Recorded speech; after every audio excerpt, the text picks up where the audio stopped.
Repo rate పై tomato potato effect. ఈఎంఐల భారం తగ్గాలంటే రెపో రేట్ తగ్గాల్సిందే.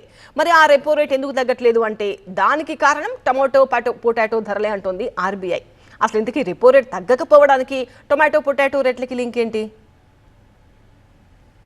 మార్కెట్లో చుక్కలు చూపిస్తున్న ఆలు టమాటా ధరల వల్లే రెపో రేట్ తగ్గట్లేదంటోంది reserve bank of India.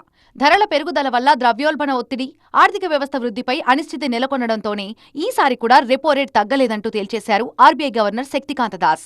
11వసారి repo రేట్ని 6.5% వద్ద కొనసాగిస్తున్నట్టుగా వెల్లడించారు.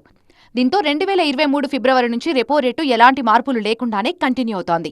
రెపో రేట్ తగ్గిస్తారని, ఫలితంగా బ్యాంకు రుణాలపై వడ్డీ రేట్లు, ఈఎంఐల భారం తగ్గుతుందని సామాన్యులు ఆశగా ఎదురుచూశారు. కానీ వారి ఆశలపై ఆర్బీఐ నీళ్లు చల్లింది. ప్రస్తుతం వడ్డీ రేట్లు యథాతథంగా ఉండటంతో ఈఎంఐలపై ఎలాంటి తగ్గింపులు లేవు. అలాగని అదనపు భారం కూడా పడలేదు. ఇక ధరల పెరుగుదల విషయానికొస్తే కొన్ని నెలలుగా veg thali non veg thali కంటే ఖరీదైపోయింది. వెజ్ థాలీ ఖరీదవ్వడానికి ప్రధాన కారణం టమాటా ధరలు 35%, బంగాళదుంపల ధరలు 50% పెరగడం. గత నెలలో టమాటా ధర కిలో 53 రూపాయలకు చేరగా ఆలుగడ్డ కిలో 37 రూపాయలకు చేరింది. అలాగే పప్పుల ధరలు కూడా 10% ఎగబాకాయి. దీంతో ధరల హైక్ వల్ల రెపో రేట్ తగ్గట్లేదంటూ క్లారిటీ ఇచ్చింది ఆర్బీఐ.